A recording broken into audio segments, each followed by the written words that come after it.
All right, I have here with me Ben Casnocha, the co-author with Reid Hoffman of The Startup of You, and this is the Amazon page for The Startup of You. And now let me put Ben on the screen. There we are.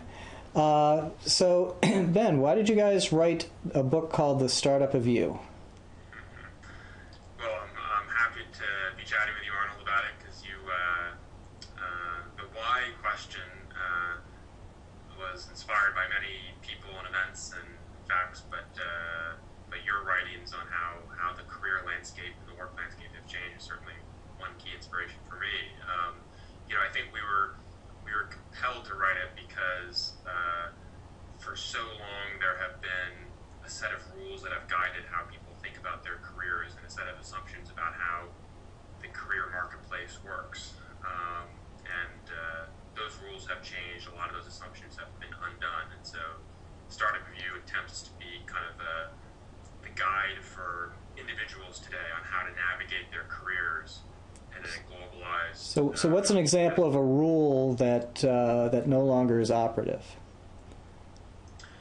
One key assumption that has guided how many people think about their career is the idea of a loyalty pact between employer and employee, for example. That pact has been slowly disseminated over the years, and today the relationship between the employee and their employer looks quite a bit different. And there's there may be you maybe get trained on the job, maybe you don't. Maybe kind of guaranteed promotions for baseline of hard work is assumed. Maybe it's not. Maybe you stay at the company for a year, maybe for 5 years. So that dynamic's changed significantly. Yeah, and of course the assumption that the company is going to be around forever doesn't look very good anymore. That's true. That's true. How would you compare? Does your book in some ways follow up with what was Dan Pink's first? Free Agent Nation? Yeah. Which you reviewed on Amazon, Arnold, I believe. Yes, I did. Highly voted review. Yeah. I received that when I was on the Amazon page for Free Agent Nation.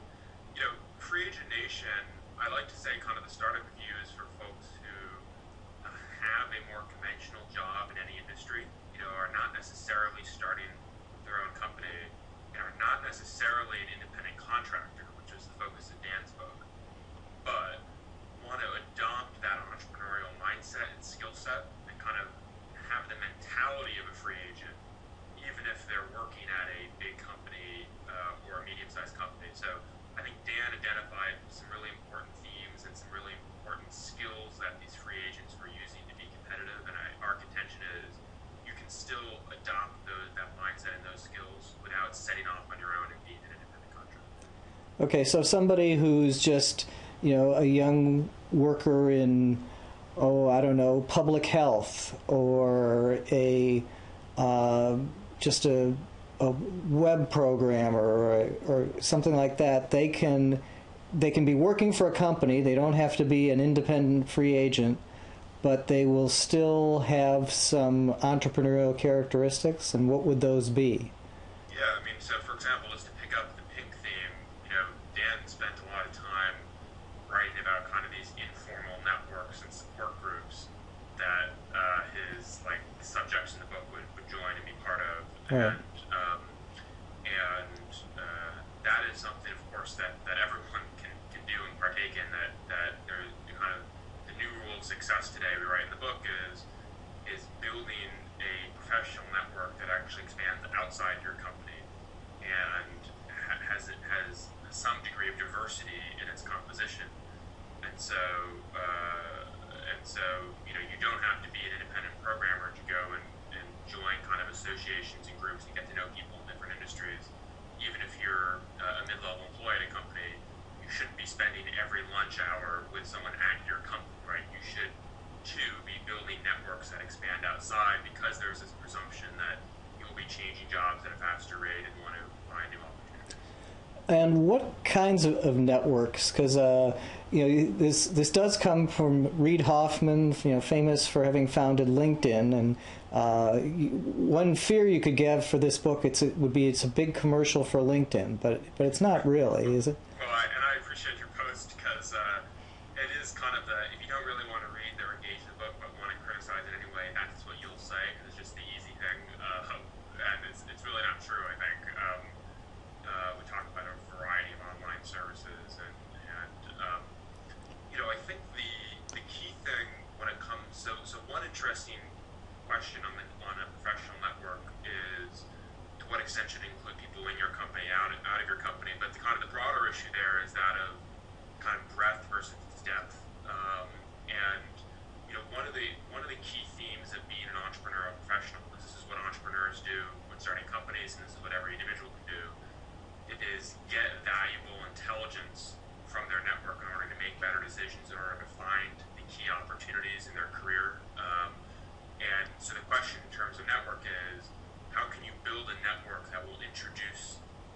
valuable intelligence possible about the next big idea, about what your boss is thinking, that kind of thing.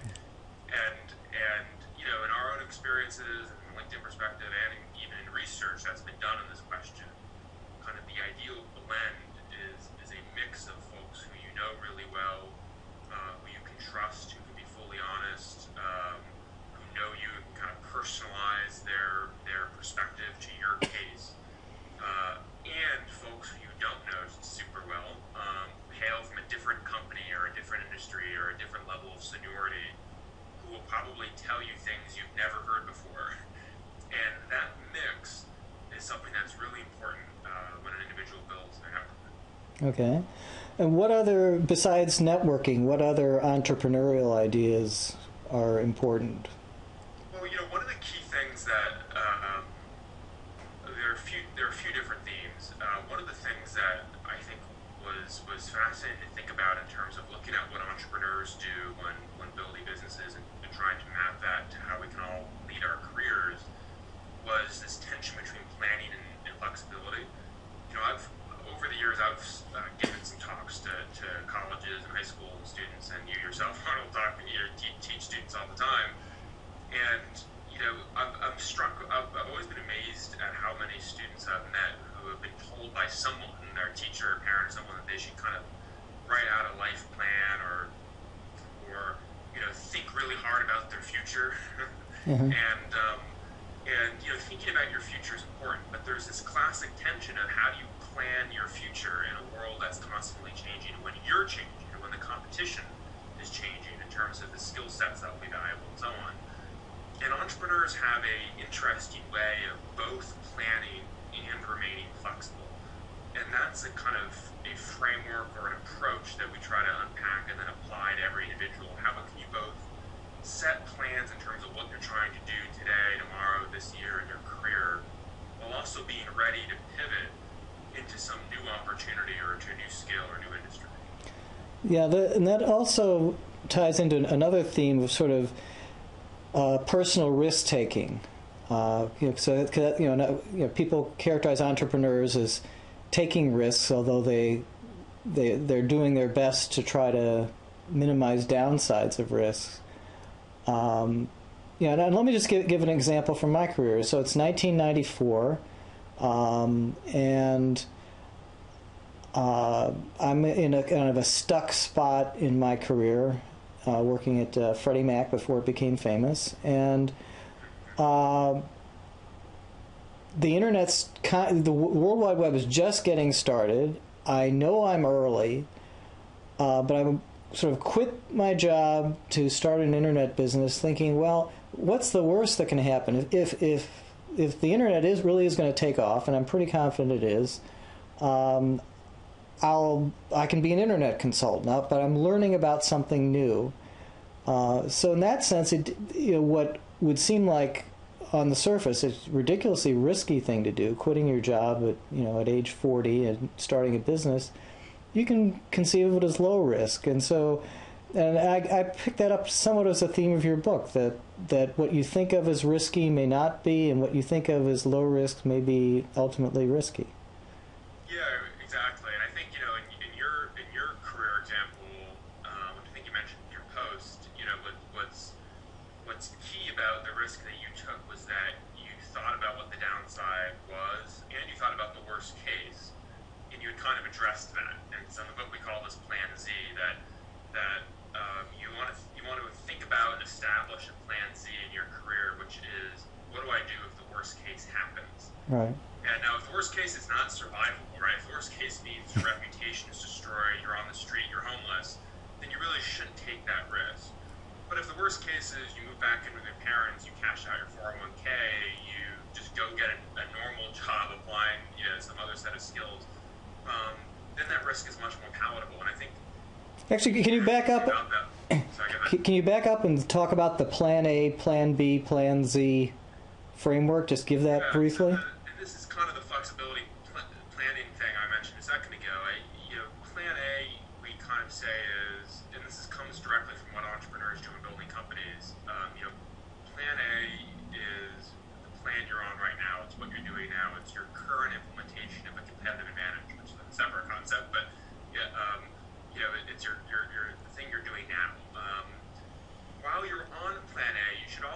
about Plan B, and it's not write out a detailed Plan B, print it out from the printer, and have it next to you on your desk.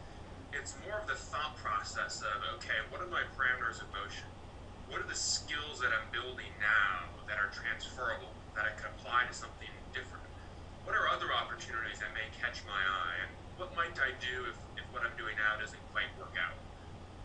And so Plan B is what you can pivot to. It's the kind of that transition process, and there are all sorts of examples that we sort of like it's sort of like a next door opportunity. It's like you're at one place, and then kind of right next door there's another opportunity that you're sort of keeping your eye on, and that's your Plan B.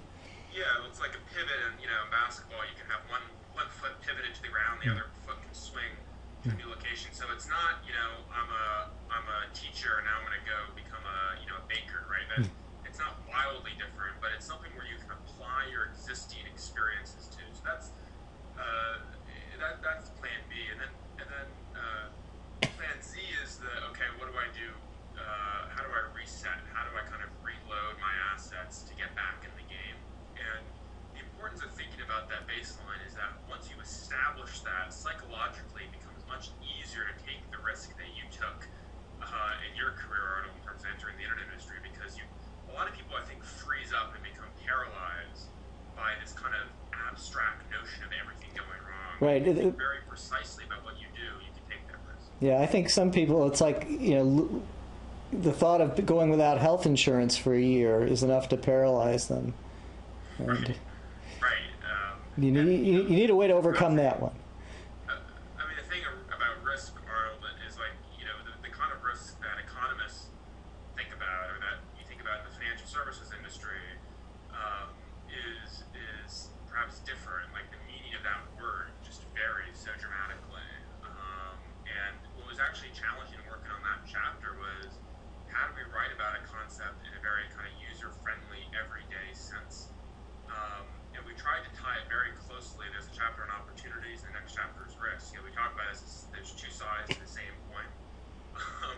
And there's no such thing as opportunity without risk, and you should never just evaluate a risk without also thinking about opportunity. So trying to link those two concepts was how we tried to present it conceptually to folks, because otherwise it just carries this really negative connotation as something you should try to avoid at all costs. Okay.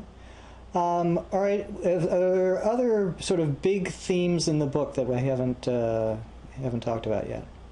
There's we spoke about network intelligence. One of the themes that's kind of interesting at a just higher level in terms of the arc of people's careers and how you think about strategy around this is, I think for a long time people thought about their career as a kind of a series of jobs. You have a job for 3 years or 5, 10 years, and you go to the next job and the next job and the next job, and we kind of write resumes with listing all these jobs in reverse chronological order in the same size font. And one of the things that's striking if you look at the careers of entrepreneurs and their startup ventures is that when you start a company, it's rarely an equal amount of progress every day in the business. Usually kind of sputters along, and there's some stops and starts and periods of dramatic growth when it hits that inflection point.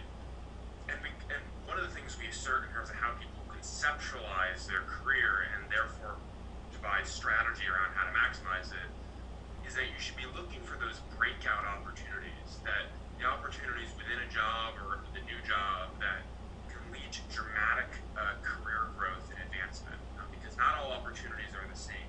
And this is really an entrepreneurial mindset, being opportunistic around the big wins, and being okay with several years of stagnation, perhaps.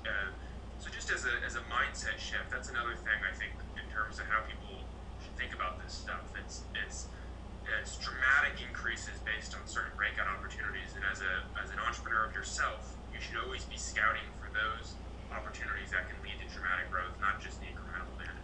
Yeah, that sounds like a very, you can contrast two career paths of one sort of gradually, like, climbing the civil service ladder one step at a time, and this sounds like the opposite. It's sort of you maybe stay steady for a while, maybe even drop back a little bit, but with occasional big surges forward as a kind of a model of a career. Yeah, exactly. And it's more available in certain professions than others. Like if you're in the medical field, you're not going to go from year second year performing amazing surgeries on Yeah. but certainly in more entrepreneurial professions where you have more autonomy, ability to make choices, ability to put yourself in situations where you truly feel in over your head. That's one CEO's litmus test for whether it's a breakout opportunity is, do you feel overwhelmed? Do you sometimes ask yourself, gosh, I'm not qualified for this? If you're asking yourself that question, it's probably an opportunity that has the potential to lead to breakout growth. Okay. Well, since the book has come out, what are some of the surprises you've had in terms of people's reaction? Is there something that people seem to find hard to get that you were surprised that they found hard to get? I think one piece of criticism or kind of pushback has been, it's nice to glorify, really challenging the idea of why should entrepreneurs, more specifically kind of Silicon Valley entrepreneurs, in that way of life and that way of thinking, should that be the best way, right? Those are just kind of rich, out of touch people. How does that help me as a middle skilled individual in wherever Kansas? Why is this relevant to me? And how arrogant to kind of just assume that that's the model that everyone should be adopting. So it's sort of threatening. It's sort of saying so people are saying you've got something that would work for a superstar, but for an ordinary person, they just feel threatened by it. Yeah, exactly. And I think it's part of the broader kind of elite, like that. Exactly. That mindset may be the technology industry, but it sure as hell ain't the nurse's assistant industry in Kansas, right? So. And what's your response to that? I think there's. I think it's the reason I raise it proactively is I think it is a really interesting point. It's something that you've written about, Arnold, like just the shape of the labor market today and the different, low skilled workers seem to have really secure jobs and super high skilled workers seem to have really secure jobs, but there's this swath of folks in the middle who have some serious challenges. And I think my response to the critique is that there's some truth to the idea that, like we just talked about, like if you're in a certain professions lend themselves to allowing you to be more entrepreneurial than others, right? If you're at a medium-sized company that's more innovative and more forward-thinking, you can go out and have lunch with people in other industries and take a risk and those sort of things. If you're in a massive bureaucracy with tons and tons of paperwork and rules and regs, being kind of an entrepreneurial professional is significantly harder. And so I guess I would acknowledge that the ability to apply the idea set varies, but I would continue, like one of the parts of the book we call kind of permanent beta, this Jeff Bezos idea that it's always day one, that you can always improve yourself and reinvent yourself. And maybe it's a classic kind of life optimism, but I do think folks that kind of throw their arms up and say, oh, well, that's fine and well if you're in a certain industry, but I can't change anything because I have no power, I have no control, and it's not for me. I feel like that's sometimes an easy out, and that. And it's also, I think, something potentially high risk, right? Because one of my lines is that if your job can be well understood and easily described, it's in danger of either being automated or outsourced. So people who are in that position don't have a low risk option, maybe. Yeah, right. It's kind of like, you guys, right? Like it's this. If it's not this, what else do you got, right? Yeah. Because it's not the current playbook, right? The what color is your parachute playbook, which remains the gold standard in this space. It's sold 10 million copies, 100,000 copies every year. It's been around for 2 decades. That playbook does not work. Why not? So why doesn't that playbook work? What about it? What's in that playbook that doesn't work anymore? Well, what color is your parachute? In the very first chapter says, first find out what you're passionate about, then build a plan around doing it, right? Which is an easy thing to pick on because it's so obviously how I believe in. Right, in this economy, you can't really afford to have that mentality. We say in the book you need to define intersection of your competitive assets, what your aspirations and passions are, and the market realities, and all three of those things. That's where your competitive advantage lies. But in this economy, you can't just ask yourself what you're passionate about and develop a plan around doing it. Moreover, I think the What Colors Are Parachute playbook doesn't stress the importance of these kind of distributed networks that transcend company bounds and industry bounds. That this idea of what we call in the book network literacy, like really understanding how to perceive networks, see how information flows through them, mine that information to make decisions about things that are changing very quickly. Technology is changing. How do you get the most up-to-date information? That theme is completely absent from Parachute. My co-author Reid likes to say it's not what colors are parachutes, that your parachute's in flames. Like the answer to the question is it's red, it's in flames. So there's, I think the mindset needs to be much more urgent, right? It's not like, let me be super reflective about my passions. It's, hey, this is a competitive economy. I need to start investing in myself. I need to start building skills and becoming adaptive. That's the playbook. And maybe that's uncomfortable for some to hear, right? And that's perhaps behind some of the pushback of, oh, that's, easy to say, hard for me to do. Yeah. But I think that kind of harder-nosed approach is what the current time demands. And has anything surprised you in terms of ideas that other people have contributed or built on, or since you've written it, are there things that you say, boy, that would have fit right into our book? I wish we'd put it in there. I think it's a little early to figure that out. I think the thing I'm kind of fascinated by, a very kind of sexy topic, which I continue to see discussed, is this idea of personal brand, which Tom Peters wrote about in Fast Company in 1995, I believe. And I continue to see articles and speeches about the importance of personal brand. And, it's often lumped in with the startup review, I find. People kind of say, oh, that's, personal branding. When in fact, I think I'm kind of amazed that people continue to kind of put that idea as one of, as the idea that everyone should be thinking about first. I think it's an important idea to think about. I think it's definitely true that if you're the startup review, you also have a brand associated with it. That's very important to think about. But a brand is a side effect of substance, right? It's a reflection of substance. And you actually have to develop the strategies and tools to go be an effective professional. And at the same time, build the reputation, the brand around that. But I don't think I see a lot of people kind of focusing on this idea of how do I build my brand, when in fact you should be asking yourself, how do I make sure my brand is aligned with the reality? But more importantly, how do I contribute to that reality, right? How do I become more flexible? How do I build a powerful network, those sorts of things? So I think that's something that people were writing about before, people were writing about when we were writing it, people continue to write about personal branding, but I'm just not sure that should be the main story. I think that's a side story, not the main. Okay.